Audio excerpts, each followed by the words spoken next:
Good morning दोस्तों। कक्षा 11 के ऑनलाइन वर्गों में आप सभी का स्वागत है।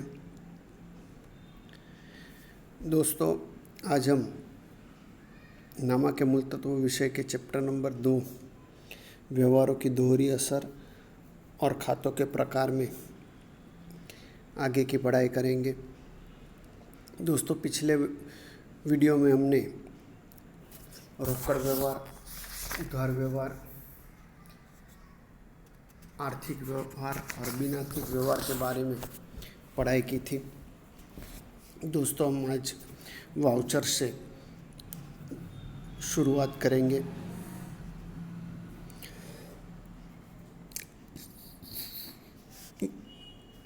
तो दोस्तों, हमने आगे भी इस बारे में पढ़ाई की थी कि जो भी हिसाबी व्यवहार है उसका जो लिखित प्रमाण है उसे वाउचर कहा जाता है। और हिसाबी पद्धति के लिए वाउचर आधार स्तंभ है, क्योंकि कोई भी हिसाबी व्यवहार का लेखा वाउचर के आधार पर किया जाता है। हिसाब लिखने की प्रथम सीढ़ी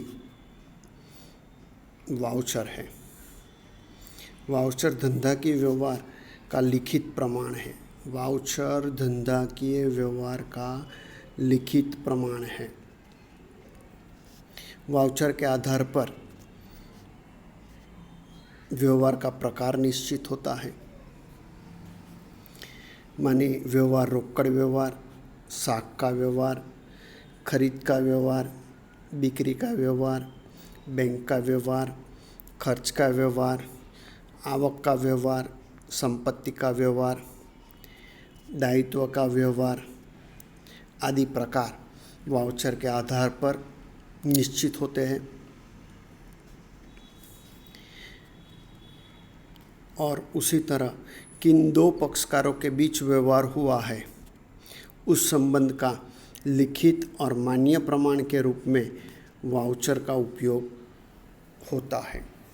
माने जिन पक्षकारों के बीच व्यवहार हुआ है उनके संबंध का लिखित और मान्य प्रमाण के तौर पर वाउचर आवश्यक है, जिसमें एक पक्षकार वाउचर देने वाला और दूसरा पक्षकार वाउचर लेने वाला, माने वाउचर का स्वीकार करने वाला होता है। दोनों पक्षकार के लिए एक ही वाउचर अलग अलग हेतुओं के लिए होता है। माने एक वाउचर एक ही होगा, लेकिन दो पक्षकारों के लिए उनका हेतु अलग अलग होगा।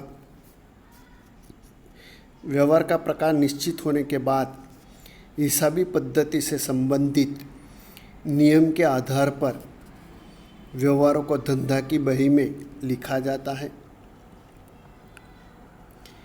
वाउचर का विस्तृत अर्थ ले तो निम्नलिखित वाउचरों का समावेश कर सकते हैं। माने किन किन प्रकार के वाउचर होते हैं वो उसके प्रकार निम्नानुसार है।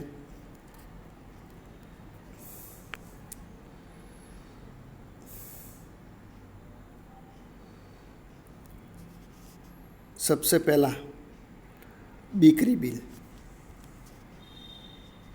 जिसे बीजक के नाम से भी जानते हैं।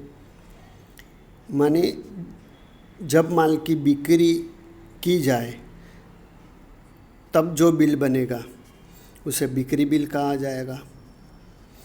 उसी तरह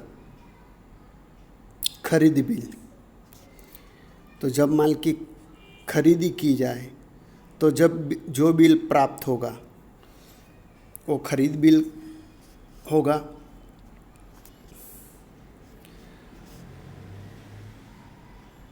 जमा चिट्ठी, दोस्तों जब बिक्री किया हुआ माल वापस आए उसका प्रमाण जो है उसे जमा चिट्ठी कहा जाएगा, जो वाउचर का एक प्रकार है।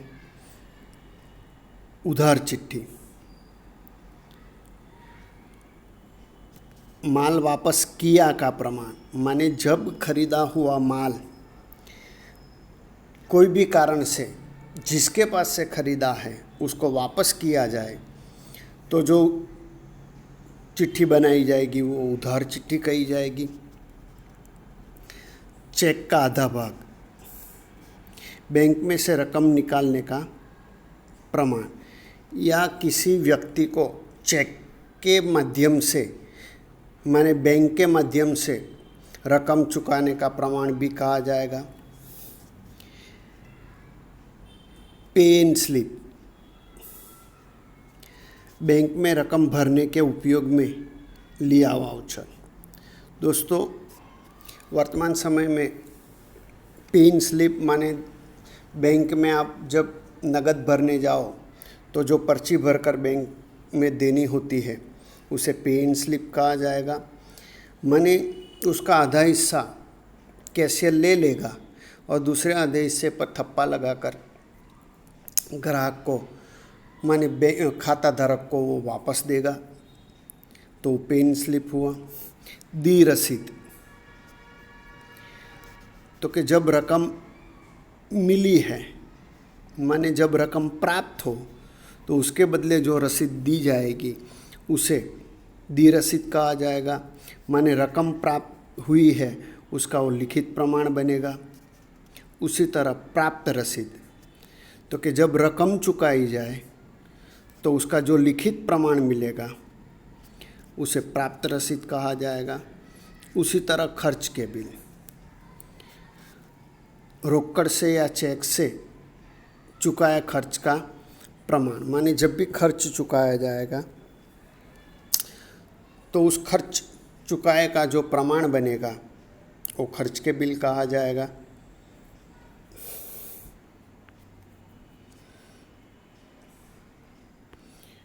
वाउचर के अंग या घटक, माने ये 9 प्रकार के वाउचर होते हैं। अब जो वाउचर है उसमें कौन सी बातें होती हैं तो उसके अंग या घटक कौन से हैं। सामान्य रूप से निम्नलिखित घटक का वाउचर में समावेश होता है और प्रत्येक घटक इस सभी पद्धति के लिए आवश्यक या महत्वपूर्ण है। सबसे पहले वाउचर देने वाले का नाम और पता, माने जिसने वाउचर बनाया है उसका नाम और पता,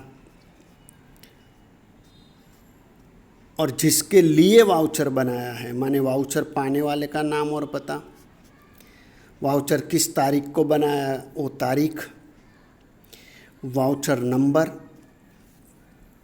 दोस्तों, हम जब खरीदारी करते हैं तो कई सारे खरीदारी के वक्त हम बिल जो प्राप्त करते हैं वो भी एक प्रकार का वाउचर होता है, उस पर उसका नंबर लिखा हुआ होता है, तो वाउचर नंबर।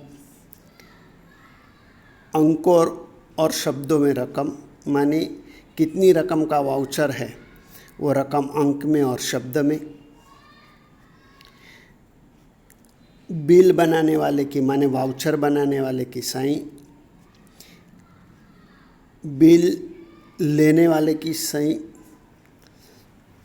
माने जहाँ आवश्यक हो वहाँ वो बिल लेने वाले की सही माने हस्ताक्षर आवश्यक है। वाउचर का प्रकार, माने रोकड़ वाउचर है या उधार वाउचर है। अन्य विगत, प्रत्येक प्रकार का वाउचर एक दूसरे से कई बातों में भिन्न है, इसलिए उस वाउचर की अन्य बातें अलग होती है। माने ये 9 आवश्यक बातें वाउचर के अंग या घटक के रूप में आवश्यक है, जो हिसाबी लेखा करने के लिए उपयोगी है। माने संक्षिप्त में वाउचर कोई भी व्यवहार हुआ है उसका लिखित प्रमाण है और उसके आधार पर ही हिसाबी बही में हिसाब लिखे जाएंगे। दोस्तों, आगे की बात है व्यवहारों की दोहरी असर। यहाँ से हमारी पढ़ाई जो है अलग अलग जो पीछे भी चैप्टर आने वाले हैं उसकी नींव के समान बातें यहाँ से शुरू हो जाएंगी। दोस्तों, दोहरा लेखा प्रणाली इसके नाम अनुसार दो लेखा करने की पद्धति है। धंधा का व्यवहार भी सामान्य रूप से दो पक्षकारों के बीच होता है। ज़्यादातर दोस्तों जो भी धंधा की व्यवहार होंगे वो दो पक्षकारों के बीच होंगे। इन दो पक्षकारों के बीच के व्यवहार निम्नलिखित बाबतों से संबंधित हो सकते हैं, जैसे कि कोई व्यक्ति धंधे से लाभ ले या लाभ दे। माने व्यवहार में एक व्यक्ति लाभ देने वाला और दूसरा व्यक्ति लाभ लेने वाला होगा। मानी व्यक्ति के संदर्भ में एक व्यक्ति लाभ लेगा और दूसरा व्यक्ति लाभ देगा।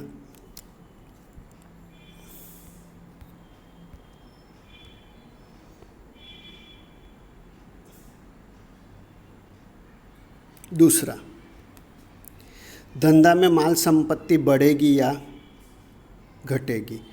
दोस्तों, माल की खरीदारी या संपत्ति की खरीदारी हो तो माल या संपत्ति में वृद्धि होगी, माने वो बढ़ेगा, और बिक्री की जाए तो माल या संपत्ति घटेगी। तीसरा, मानिए माल संपत्ति खाते के संदर्भ में बढ़ेगी या घटेगी की बात है, माने माल या संपत्ति कम होगी या उसमें वृद्धि होगी। तीसरा, धंधा को खर्च हो या उपज हो, जो उपज खर्च खाते के संबंधित है। दोस्तों, ये जो खाते की बात ब्रैकेट में बताई गई है वो हम आगे उसके बारे में पढ़ाई करने वाले हैं। दोस्तों, खातों के बारे में मुद्दा नंबर 6 में विस्तार से चर्चा की गई है। इन खातों में असर देने के नियम हिसाबी पद्धति का पाया माने नींव है। इन खातों के नियम की सही और योग्य समझ हो, समझ ही हिसाबी पद्धति की सही और योग्य समझ है। माने खातों की समझ हमारे लिए सबसे आवश्यक है। जब भी धंधा का व्यवहार अस्तित्व में आए तब उसमें दो प्रकार की असर उद्भव होगी। यह असर ऊपर बताई बातों को ध्यान में रखकर समझनी चाहिए। दोस्तों, दोहरी असर के बारे में निम्न उदाहरण द्वारा हम समझ प्राप्त करेंगे। उदाहरण नंबर 3 दिया गया है कि निम्नलिखित व्यवहारों में कौन सी दो असर होती है वो समझाइए। तो इसके लिए हमें दोस्तों 11 व्यवहार दिए गए हैं।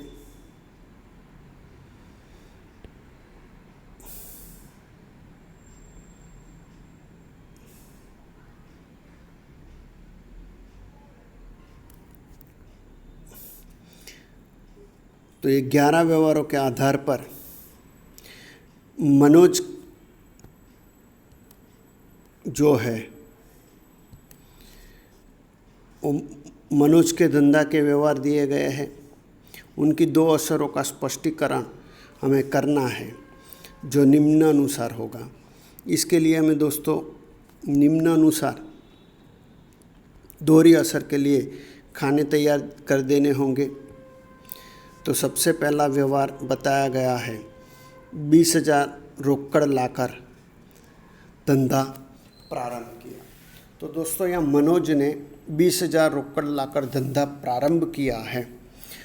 तो धंधे के संदर्भ में हमें व्यवहार लिखने हैं, असर लिखनी है, इसलिए धंधे में रोकड़ आ रही है, इसलिए रोकड़ खाते असर होगी। उसी तरह मालिक माने मनोज रोकड़ देने वाला है, इसलिए उसकी पूंजी कही जाएगी, इसलिए उसकी असर होगी पूंजी खाते। दूसरा, 40,000 भरकर बैंक में खाता खुलवाया। दोस्तों, 40,000 भरकर बैंक में खाता खुलवाया माने बैंक रकम लेने वाला, इसलिए बैंक खाते असर होगी पहली असर। और 40,000 भरकर खाता खुलवाया माने रोकड़ जा रही है, इसलिए दूसरा रोकड़ खाते असर होगी। तीसरा, 3,000 का माल भारती बहन के पास से खरीदा। 3,000 का माल भारती बहन के पास से खरीदा माने माल खरीदा, इसलिए माल प्राप्त हो रहा है, इसलिए धंधे में माल आ रहा है, और माल आने का कारण खरीदारी है, इसलिए खरीद खाते असर। अब भारती बहन से माल खरीदा है माने भारती बहन माल देने वाली, इसलिए दूसरी असर होगी भारती बहन खाते असर। चौथा, 5,000 का माल विपुल को बेचा, तो यहाँ विपुल को माल बेचा गया माने विपुल माल लेने वाला, इसलिए पहली असर होगी विपुल खाते असर। और माल की बिक्री के कारण माल जा रहा है, इसलिए दूसरी असर होगी बिक्री खाते असर। पाँचवा, 2,000 का माल नगद बेचा। दोस्तों, माल नगद माने रोकड़ से बेचा है, इसलिए रोकड़ प्राप्त हो रही है या रोकड़ आती है, इसलिए पहली असर रोकड़ खाते असर। माल का विक्रय किया है, इसलिए माल जाता है, और माल जाने का कारण बिक्री है, इसलिए बिक्री खाते असर। छठा, 1500 का फर्नीचर खरीदा। दोस्तों, 1500 का फर्नीचर खरीदा तो फर्नीचर माने संपत्ति प्राप्त हो रही है, तो फर्नीचर आता है, फर्नीचर खाते असर। और फर्नीचर के बदले रोकड़ चुकाई होगी, तो रोकड़ जा रही है, इसलिए रोकड़ खाते असर। दोस्तों, यह फर्नीचर खरीदा है, इसलिए खरीद खाता नहीं लिखा है, क्योंकि फर्नीचर संपत्ति है, इसलिए संपत्ति जब भी खरीदी जाए तब संपत्ति खाते असर दी जाएगी।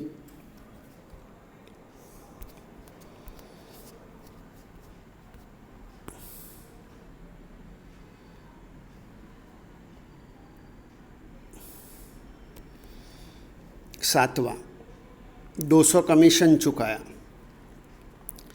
तो कि कमीशन खर्च है, कमीशन खाते असर। चुकाया माने रोकड़ चुका दी है, इसलिए रोकड़ जाती है, दूसरी असर रोकड़ खाते असर होगी। आठवां, 200 का माल विपुल ने वापस किया। 200 का माल विपुल ने वापस किया माने विपुल को माल बेचा था, उसमें से उसने वापस किया है, इसलिए बेचा माल वापस आता है। बेचा माल माने बिक्री किया हुआ माल वापस आ रहा है, इसलिए पहली असर होगी बिक्री वापसी खाते असर। ये माल वापस करने वाला विपुल है माने विपुल देने वाला है, दूसरी असर विपुल खाते असर। नौवां, 150 का माल भारती बहन को वापस किया। भारती बहन को माने भारती बहन के पास से खरीदा हुआ था, वो माल वापस किया है, मानी भारती बहन माल वापस लेने वाली है, इसलिए पहली असर भारती बहन खाते असर। खरीदा हुआ माल वापस जाता है, इसलिए खरीद वापसी खाते असर। 10वां, भारती बहन को 2,850 का चेक दिया। भारती बहन को चेक दिया दोस्तों, तो भारती बहन यहाँ चेक लेने वाली, तो पहली असर जाएगी भारती बहन खाते असर। बैंक रकम चुकाएगा, माने बैंक देने वाला है, इसलिए दूसरी असर जाएगी बैंक खाते। 11वां, विपुल ने 4,800 का चेक दिया। विपुल ने दिया माने आपको मिला, माने बैंक लेने वाली, माने आपकी रकम बैंक में बढ़ेगी, इसलिए पहली असर बैंक खाते असर। विपुल देने वाला है, इसलिए दूसरी असर विपुल खाते असर। माने इससे ऐसा समझा जा सकता है दोस्तों कि कोई भी व्यवहार होगा तो उसकी दो असर होगी, माने दो प्रभाव होंगे, दो खातों पर वो असर या प्रभाव होने वाले हैं। दोहरा लेखा प्रणाली में प्रथम असर और दूसरी असर संबंधी जानकारी के पश्चात खाते के प्रकार और उसके नियम संबंधी जानकारी दोस्तों आवश्यक है, इसलिए उसके बारे में हम जानकारी प्राप्त करेंगे। दोस्तों यहाँ सबसे महत्वपूर्ण बात यह है कि यदि हम प्रथम असर और दूसरी असर के बारे में बराबर अभ्यास करेंगे तो खातों के प्रकार और उसके नियम समझने में हमें सरलता हो जाने वाली है। दोस्तों खाते के प्रकार के बारे में हम आगे के वीडियो में पढ़ाई करेंगे।